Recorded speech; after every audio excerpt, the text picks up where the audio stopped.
നമസ്കാരം. Science fiction സിനിമകളിലെ സങ്കല്പങ്ങളെ വെല്ലുന്ന അത്ഭുതങ്ങൾ പ്രപഞ്ചത്തിൻ്റെ ഓരോ കോണിലും ഒളിഞ്ഞിരിപ്പുണ്ട്. അത്തരത്തിൽ ശാസ്ത്രലോകത്തെ വിസ്മയിപ്പിച്ച ഒന്നാണ് ബഹിരാകാശത്ത് നിന്ന് പുറപ്പെടുന്ന അത്യന്തം തീവ്രതയുള്ള റേഡിയോ തരംഗങ്ങൾ അഥവാ സ്പേസ് ലേസറുകൾ. 800 കോടി പ്രകാശ വർഷങ്ങൾക്കപ്പുറം രണ്ട് കൂറ്റൻ ഗാലക്സികൾ തമ്മിൽ കൂട്ടിയിടിച്ചതിൻ്റെ ഫലമായി രൂപപ്പെട്ട ഏറ്റവും തിളക്കമേറിയതും ദൂരെയുള്ളതുമായ ഒരു ഗിഗാമേസറിനെ ഇപ്പോൾ ജ്യോതിശാസ്ത്രജ്ഞർ കണ്ടെത്തിയിരിക്കുന്നു. ദക്ഷിണാഫ്രിക്കയിലെ മീർക്കാറ്റ് റേഡിയോ ടെലസ്കോപ്പ് ഉപയോഗിച്ചാണ് ഈ റെക്കോർഡ് നേട്ടം കൈവരിക്കുന്നത്. പ്രപഞ്ചത്തിൻ്റെ പകുതിയോളം ദൂരം സഞ്ചരിച്ച് ഭൂമിയിലെത്തിയ ഈ പ്രകാശരശ്മികൾ ഗാലക്സികളുടെ പരിണാമത്തെക്കുറിച്ചും അവയുടെ കൂട്ടിയിടികളെക്കുറിച്ചും പുതിയ അറിവുകൾ നൽകുന്നവയാണ്. നാം നിത്യജീവിതത്തിൽ ഉപയോഗിക്കുന്ന ലേസർ എന്ന വാക്കിൻ്റെ അർത്ഥം പ്രകാശത്തെ ഉത്തേജിത വികിരണത്തിലൂടെ തീവ്രമാക്കുക എന്നതാണ്. എന്നാൽ പ്രകാശത്തിന് പകരം മൈക്രോവേവ് തരംഗങ്ങളെയാണ് ഇത്തരത്തിൽ തീവ്രമാക്കുന്നത് എങ്കിൽ അതിനെ മേസർ എന്ന് പറയും. ബഹിരാകാശത്ത് നക്ഷത്രങ്ങൾ ജനിക്കുന്ന ഇടങ്ങളിലോ കോമറ്റുകളിലോ സൂപ്പർനോവ അവശിഷ്ടങ്ങളിലോ ഒക്കെ ഇത്തരത്തിൽ സ്വാഭാവികമായി മേസറുകൾ ഉണ്ടാകാറുണ്ട്. എന്നാൽ ഗാലക്സികൾ തമ്മിൽ കൂട്ടിയിടിക്കുന്നത് പോലെയുള്ള അതിഭീമമായ ഊർജ്ജം പുറപ്പെടുവിക്കുന്ന പ്രതിഭാസങ്ങൾ നടക്കുമ്പോൾ മെഗാമേസറുകളും അതിലും ശക്തിയേറിയ ഗിഗാമേസറുകളും രൂപപ്പെടുന്നു.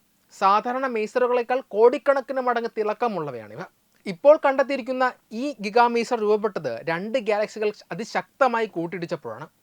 ഈ കൂട്ടിയുടെ ഫലമായി അവിടെയുള്ള വാതകങ്ങൾ കംപ്രസ് ചെയ്യപ്പെടുകയും ഹൈഡ്രോക്സിൽ തന്മാത്രകൾ ഉത്തേജിക്കപ്പെടുകയും ചെയ്തു. പുതുതായി ജനിക്കുന്ന നക്ഷത്രങ്ങളിൽ നിന്നുള്ള പ്രകാശം ഈ തന്മാത്രകളെ ഉത്തേജിപ്പിച്ചതോടെ അവ അതിതീവ്രമായ മൈക്രോവേവ് തരംഗങ്ങൾ പുറപ്പെടുവിക്കാൻ തുടങ്ങി. ഒരു വലിയ ഉലയിൽ നിന്ന് എന്ന പോലെ അത്യന്തം താപവും സമ്മർദ്ദവും നിറഞ്ഞ സാഹചര്യത്തിലാണ് ഇത്രയും വലിയ ഊർജം ഉൽപ്പാദിപ്പിക്കപ്പെടുന്നത്. 800 കോടി പ്രകാശ വർഷം അകലെയുള്ള ഈ പ്രതിഭാസം ഇത്രയും വ്യക്തമായി കാണുവാൻ കഴിഞ്ഞത് ഗ്രാവിറ്റേഷണൽ ലെൻസിംഗ് എന്ന പ്രകൃതിദത്തമായ പ്രതിഭാസം മൂലമാണ്.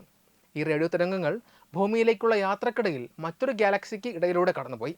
ആ ഗാലക്സിയുടെ പിണ്ഡം അഥവാ മാസ് ചുറ്റുമുള്ള സ്ഥലകാലത്തെ വക്രീകരിക്കുന്നത് വഴി അതൊരു ലെൻസ് പോലെ പ്രവർത്തിച്ചു. ഒരു ജനൽ ചില്ലിലെ ജലത്തുള്ളി പ്രകാശത്തെ വലുതാക്കി കാണിക്കുന്നത് പോലെ അകലെയുള്ള ഗിഗാമേസറിനെ ഈ ഗാലക്സി 10 മടങ്ങ് വലുതാക്കി കാണിച്ചു.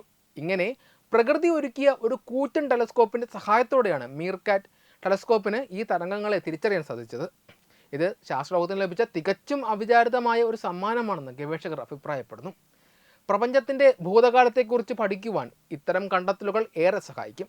ഗാലക്സികൾ എങ്ങനെയാണ് കൂട്ടിയിടിക്കുന്നതെന്നും അവയുടെ ഉൾഭാഗത്ത് നക്ഷത്രങ്ങൾ എങ്ങനെയാണ് രൂപപ്പെടുന്നതെന്നും മനസ്സിലാക്കുവാൻ ഗിഗാമേസറുകൾ ഒരു വലിയ സൂചകങ്ങളായി പ്രവർത്തിക്കുന്നു.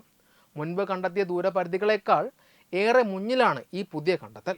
വരും കാലങ്ങളിൽ പ്രപഞ്ചത്തിൻ്റെ കൂടുതൽ ആഴങ്ങളിലേക്ക് നോക്കുവാനും സമാനമായ പ്രതിഭാസങ്ങൾ കണ്ടെത്താനും ഈ പഠനം വഴിയൊരുക്കുന്നു. റോയൽ ആസ്ട്രോണമിക്കൽ സൊസൈറ്റിയുടെ ജേണലിൽ പ്രസിദ്ധീകരിക്കാൻ തയ്യാറെടുക്കുന്ന ഈ കണ്ടെത്തൽ പ്രപഞ്ച രഹസ്യങ്ങളിലേക്കുള്ള മറ്റൊരു വലിയ ചുവടുവയ്പ്പാണ്. വെബ് ഡെസ്ക് തത്വമൈ TV.